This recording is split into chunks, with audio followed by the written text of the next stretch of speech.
அனைவருக்கும் வணக்கம். அறுபடை வீடுகளில் இரண்டாம் படை வீடான திருச்செந்தூரில் முருகப்பெருமான் சிரிப்பது போல ஒரு காட்சி அப்படின்னு பார்த்தீங்கன்னா ரொம்பவே நமக்கு மெய்சிலிர்ப்பை ஏற்படுத்தும் வகையில் இருக்குது.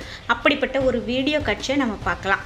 குறிப்பாக திருச்செந்தூர் முருகன் தீபாராதனையின் போது இப்படி சிரிக்கிறார் அப்படின்னு சொல்லப்படக்கூடிய இந்த காட்சி அந்த கோவிலினுடைய தனி சிறப்பு வாய்ந்த நிகழ்வான தீபாராதனையின் போது முருகப்பெருமானின் அருள்முகத்தை கண்டு பக்தர்கள் மெய்மறந்து போவதே காரணமாக அமையலாம் அப்படின்னு சொல்கிறாங்க. இது ஒரு மிக சிறப்பான ஒரு விஷயங்க.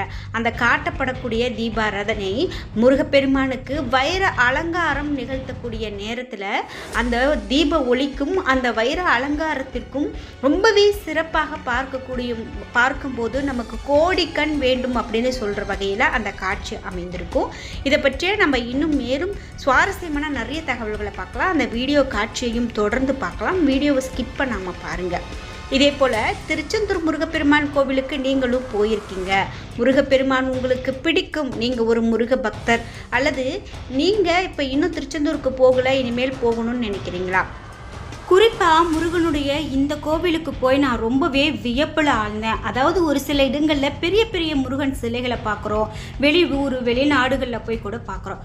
அந்த மாதிரி உங்களுக்கு வியப்பை ஏற்படுத்திய முருகனுடைய கோவிலின் பெயரை கமெண்ட் பாக்ஸில் பதிவிடுங்க. முக்கியமாக சுப்பிரமணியருக்கு அரோகரா என்ற வாசகத்தை கமெண்ட் பாக்ஸில் பதிவிட்டுருங்க. நீங்கள் இன்னும் உற்சாகம் டிவி சேனலை சப்ஸ்கிரைப் பண்ணாமல் இருந்தால் சப்ஸ்கிரைப் பண்ணிக்கோங்க. கூடவே இருக்க பெல் ஐக்கானை மறக்காமல் கிளிக் பண்ணிடுங்க. வாங்க வீடியோக்குள்ளே போகலாம். இந்த வீடியோவை பார்த்துட்டு இருக்கக்கூடிய உங்களுக்கு வீட்டில் நிறைய பிரச்சனை இருக்குது, முக்கியமாக சுபகாரிய தடை இருக்குது அப்படின்னு சொல்லி ரொம்ப கவலையில் இருக்கீங்களா? கண்டிப்பாக அதற்கு ஒரு ஜோதிடரை பார்க்கும்போது நிச்சயமாக அதற்கான பலன்கள் கிடைக்குங்க. இந்த வீடியோவுக்கு கீழே டிஸ்கிரிப்ஷனில் நான் ஒரு தொலைபேசி எண் கொடுத்துருக்கேன். அந்த எண்ணுக்கு தொடர்பு கொண்டு பேசி பாருங்கள். நிச்சயமாக அதற்கான சரியான வழிகளை அவர்கள் சொல்லுவாங்க. உங்களுக்கு வாழ்க்கையில் இருக்கக்கூடிய பிரச்சனைகள் தீர்க்கப்படும். முருகப்பெருமான் சிரிப்பதை போன்ற அந்த காட்சியை வீடியோ காட்சியாக பார்த்துட்டு வந்துடலாம். நீங்கள் இப்போ பார்த்துட்டு இருக்கக்கூடிய இந்த வீடியோ காட்சியில் முருகப்பெருமானுக்கு வெகு சிறப்பாக வைரத்தால் அலங்காரம் செய்யப்பட்ட இந்த கண்கொள்ளா காட்சியை பார்த்துட்ருக்கோம். இந்த காட்சியில் அங்கு தீபாராதனை காட்டுறாங்க.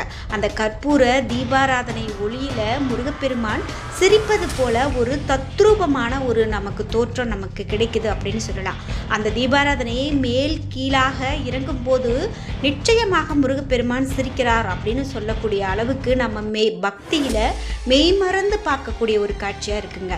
இந்த காட்சியை பார்க்கும்போது உங்களுக்கும் எப்படி தோன்றியது அப்படிங்கிற உங்களுடைய கருத்துக்களை கமெண்ட் பாக்ஸில் பதிவிட்டுட்டு வெற்றிவேல் முருகனுக்கு அரோகரா, திருச்செந்தூர் சுப்பிரமணியருக்கு அரோகரா என்று கமெண்ட் பாக்ஸில் பதிவிட்டுருங்க. சரி, திருச்செந்தூர் சுப்பிரமணியர் கோவில் அப்படின்னு பார்த்தீங்கன்னா வரலாற்றில் ரொம்பவே முக்கியத்துவம் பிடித்த ஒரு ஆன்மீக தலம் அப்படின்னு சொல்லலாங்க. பல பக்தர்களுக்கு ஒரு சிறப்பு வாய்ந்த அனுபவத்தை ஏற்படுத்தக்கூடிய கோவில் அப்படின்னு கூட சொல்லலாங்க. நாம் இப்போ பார்த்த இந்த காட்சி அப்படின்னு பார்த்தீங்கன்னா இது ஒரு மிக பெரும் நம்பிக்கை சார்ந்த விஷயங்க. விஞ்ஞானபூர்வமாக இது நிரூபிக்கப்படலை அப்படின்னு சொன்னால் கூட பல பக்தர்கள் குறிப்பாக தீபாராதனை நேரத்தில் கடவுளினுடைய முகத்தில் புன்னகையும் தெய்வீக ஒளியும் காண்பதாக நம்புகிறாங்க. அது உண்மைதாங்க. நாம் ஒவ்வொருவரும் கோவிலுக்கு போய் வழிபாடு செய்கிறோம் அப்படின்னா நம்மளுடைய மனசில் அந்த முருகப்பெருமானை முழுமையாக எடுத்துக்கொண்டு நான் கடவுளே ஐயா நான் உன்னை தேடி வந்துட்டேன், என்னுடைய கவலைகள் எல்லாமே உன்னுடைய காலடியில் வச்சுட்டேன், அதனால் நீ தான் இனிமேல் பார்த்துக்கணும் அப்படின்னு சொல்லி ஒவ்வொருவரும் முருகப்பெருமான முழு மனதார இறக்கி தான் நம்ம வழிபாடே செய்கிறோம். அப்படி செய்யும்போது அந்த காட்சி அப்படின்னு பார்க்கும்போது அவரை பார்க்கும்போது அது மிக பெரும் ஒரு விஷயமா இருக்குது அப்படின்னு சொல்லலாம். பல பக்தர்கள் தங்களுடைய பிரார்த்தனைகளுக்கு பதில் கிடைத்து விட்டதாக கூட இந்த மாதிரியான ஒரு சிரிப்பு இருக்கும் அப்படின்னு சொல்கிறாங்க. அவர்களுடைய மன அமைதி மற்றும் மகிழ்ச்சியின் காரணமாக அவர்கள் வணங்கக்கூடிய இறைவனின் முகத்தில் இந்த புன்னகையை காண்கிறாங்க அப்படின்னு கூட சொல்லலாங்க. தீபாராதனை போது கோவிலினுடைய புனிதமான சூழலில் இந்த உணர்வுகள் மேலும் நமக்கு பக்தி பரவசத்தை ஏற்படுத்தக்கூடியதாக இருக்கும் அப்படின்னு சொல்லலாங்க. அந்த வகையில் இந்த திருச்செந்தூர் முருகப்பெருமானுடைய இந்த வீடியோ காட்சி கண்டிப்பாக உங்களுக்கும் பிடிச்சிருக்கும் அப்படின்னு நினைக்கிறேன். திருச்செந்தூருக்கு நம்ம போகும்போது என்னென்ன விஷயங்களெல்லாம் நாம் கடைபிடிச்சிட்டு வரணும், எப்படியெல்லாம் வழிபாடு செய்யணும் அப்படிங்கிற தகவல்களையும் நம்ம தொடர்ந்து பார்த்துடலாம். நம்ம வாழ்க்கையில் என்ன பிரச்சனை வந்தாலும் அந்த பிரச்சனை நீங்கணும் அப்படின்னும் மகிழ்ச்சி கிடைக்க வேண்டும் என்றால் வணங்க வேண்டிய ஒரே தெய்வம் முருகப்பெருமான் தான். முருகனை வழிபடுறவங்க உலகம் முழுவதும் கோடிக்கணக்கில் இருக்கிறாங்க. குழந்தை பாக்கியம் கிடைக்க, குருவருள் கிடைக்க, வேலை கிடைக்க, கஷ்டங்கள் தீர, தோஷங்கள் நீங்கணும் அப்படின்னு பலரையும் திருச்செந்தூர் சென்று வர சொல்லுவது தான் சரியான பரிகாரமாக இருக்கும். திருச்செந்தூர் சென்று வரக்கூடிய அனைவருக்கும் பிரச்சனைகள் அனைத்தும் தீர்ந்துவிடும் அப்படிங்கிறது தான் நம்பிக்கை. தலையெழுத்து கண்டிப்பாக மாறிவிடும் அப்படின்னு சொல்லலாங்க.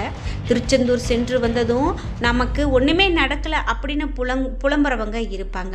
ஆனால் திருச்செந்தூருக்கு போனால் தலையெழுத்தே மாறும் அப்படிங்கிறது அவர்களுக்கு தெரியறதில்ல.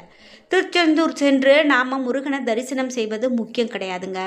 முருகன் நம்மை காண வேண்டும் என்பது தான் முக்கியம். திருச்செந்தூர் செல்வதற்கு முதல்ல நம்மளுடைய உடலையும் மனதையும் நாம் தயார்படுத்தி வச்சுக்கணும். இதற்கு நம்ம வீட்டில் முருகப்பெருமானுடைய படத்துக்கு முன்பு விளக்கேற்றி வைத்து முருகனிடம் மனம் விட்டு பேசணும். நமக்கு எத்தனையோ மனக்குறைகள், தேவைகள், கவலைகள் எல்லாம் இருக்கலாம். ஆனால் அவற்றை முருகன்கிட்ட சொல்லி புலம்புவதை விடுத்து முருகன்கிட்ட நம்ம மனம் ஒன்றி மனம் விட்டு பேசணும். மனதார முருகா என அழைத்து, நீயே துணை எனக்கு, உன்னை தவிர என்னை காக்க யாரும் இல்லை அப்படின்னு சொல்லணும். நீயே கதி, நீ அழைத்தால் மட்டுமே நான் திருச்செந்தூர் வருவேன் அப்படின்னு நம்மளுடைய மன உறுதியோடு சொல்லி தினமும் நாம் திருப்புகள் படிக்கிறது ரொம்ப நல்லதுங்க. தினமும் திருப்புகள் படிக்க படிக்க நம்ம வீட்டில் இருக்கக்கூடிய பிரச்சனைகள் எல்லாம் விலகி முருகனுடைய திருவருள் நம்ம வீட்டில் நிறைந்திருக்கிறத நம்மளால் உணர முடியும். கனவிலோ அல்லது ஏதாவது ஒரு வழியிலோ முருகனே வந்து சில அறிகுறிகளை காட்டுவார். அவர் சொல்லக்கூடிய அவர் சொல்லும் கோவிலுக்கு சென்று வழிபட்டோம் அப்படின்னா நிச்சயமாக எப்படிப்பட்ட பிரச்சனையாக இருந்தாலும் நீங்கி போகும். முருகனே, நீங்கள் திருச்செந்தூர் செல்வதற்கான வாய்ப்பை ஏற்படுத்தி கொடுங்க. திருச்செந்தூர் சென்றதும் முதல்ல நாளைக்கு நெற்றில் குளிக்கணும். அதே போல் அதற்கு பிறகு கடலில் நீராடணும். அதற்கு பிறகு கடை வீதியில் அமைந்திருக்கக்கூடிய தூண்டுக்கை விநாயகர் கோவிலில் சிதறு தேங்காய் விட்டு வழிபாடு செய்யணும். திருச்செந்தூரில் 20க்கும் மேற்பட்ட சித்தர்களுடைய ஜீவ சமாதி இருக்குங்க, அங்கும் போய் வழிபாடு செய்யணும். பிறகு முருகன் கோவிலுக்கு வந்து மூலவரான சுப்பிரமணியரையும் சண்முகரையும் வழிபடணும்.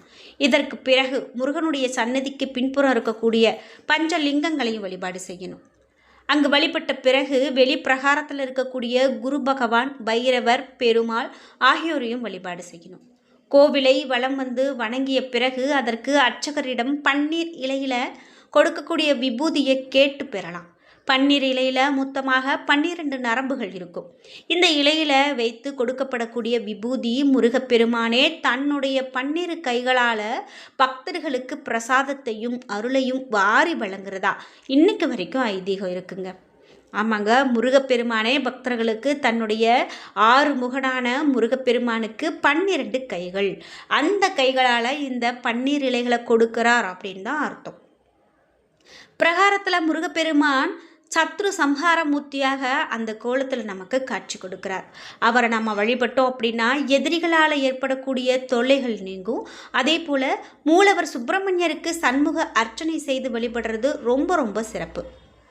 திருச்செந்தூர் செல்வதாக இருந்தால் புதன்கிழமையில் புறப்பட்டு சென்று அங்கு இரவு தங்கி வியாழன்கிழமையில் முருகப்பெருமானை வழிபடுறதே ரொம்ப சரியானது அப்படிங்கிறத நம்ம தெரிஞ்சுக்கணும். குரு பகவானுக்கு முருகப்பெருமான் அருள் செய்த தலம் அப்படிங்கிறதாலும் முருகன் திருத்தலங்களில் திருச்செந்தூர் மட்டுமே முருகப்பெருமான் படைத்தல், காத்தல், அழித்தல் ஆகிய 3 தொழில்களையும் செய்யக்கூடிய பிரம்மா, விஷ்ணு, சிவன் ஆகிய மும்மூர்த்திகளின் வடிவமாக அருள்பாலிக்கிறார். திருச்செந்தூர் தலத்துக்கு சென்றால் குறைந்தபட்சம் 8 முதல் 12 மணி நேரம் அங்கேயே தங்கியிருக்கணும். அப்போதுதான் அந்த தெய்வத்தினுடைய முழு அருள் கதிர்களையும் பெற முடியும். அந்த முறைகளை பின்பற்றி திருச்செந்தூர் தலத்துக்கு சென்று வழிபட்டோம் அப்படின்னா நிச்சயமாக முருகனுடைய அருள், கர்ம வினைகள் கரைந்து தலையெழுத்தே மாறும் அப்படின்னு சொல்லப்படுது. இப்படி நீங்களும் திருச்செந்தூருக்கு இது வரைக்கும் போனதில்லை அப்படின்னா மறக்காமல் உங்களுடைய கருத்துக்களை கமெண்ட் பாக்ஸில் பதிவிடுங்க. மேலும் திருச்செந்தூர் மட்டும் இல்லாமல் அறுபடை வீடுகளில் நீங்கள் எத்தனை கோவில்களுக்கு சென்றிருக்கீங்க அப்படிங்கிற உங்களுடைய கருத்துக்களை கமெண்ட் பாக்ஸில் பதிவிடுங்க. மேலும் திருச்செந்தூர் முருகப்பெருமானுடைய இந்த வைர அலங்கார தரிசனம் உங்களுக்கு எப்படி இருந்தது அப்படிங்கிற உங்களுடைய கருத்துக்களையும் கமெண்ட் பாக்ஸில் பதிவிட்டுருங்க. என்ன நண்பர்களே, இன்னைக்கு வீடியோவில் திருச்செந்தூர் முருகப்பெருமானுடைய வைர அலங்கார காட்சியை பார்த்து மெய் சிலிர்த்து போயிருப்பீங்க. இந்த வீடியோ உங்களுக்கு ரொம்ப பயனுள்ளதாகவும் பிடித்ததாகவும் இருந்திருக்கும். வீடியோ உங்களுக்கு பிடிச்சிருந்தா லைக் பண்ணுங்கள், ஷேர் பண்ணுங்கள், கமெண்ட் பண்ணுங்கள். நீங்கள் இன்னும் உற்சாகம் டிவி சேனலை சப்ஸ்கிரைப் பண்ணாமல் இருந்தால் சப்ஸ்கிரைப் பண்ணிக்கோங்க. கூடவே இருக்க பெல்லைக்கான மறக்காமல் கிளிக் பண்ணிடுங்க. அப்போ தான் நாங்கள் போடுற இது போன்ற பயனுள்ள வீடியோக்கள் உடனுக்குடன் உங்களுக்கு நோட்டிஃபிகேஷனாக வந்து சேரும். நன்றி வியூவர்ஸ்.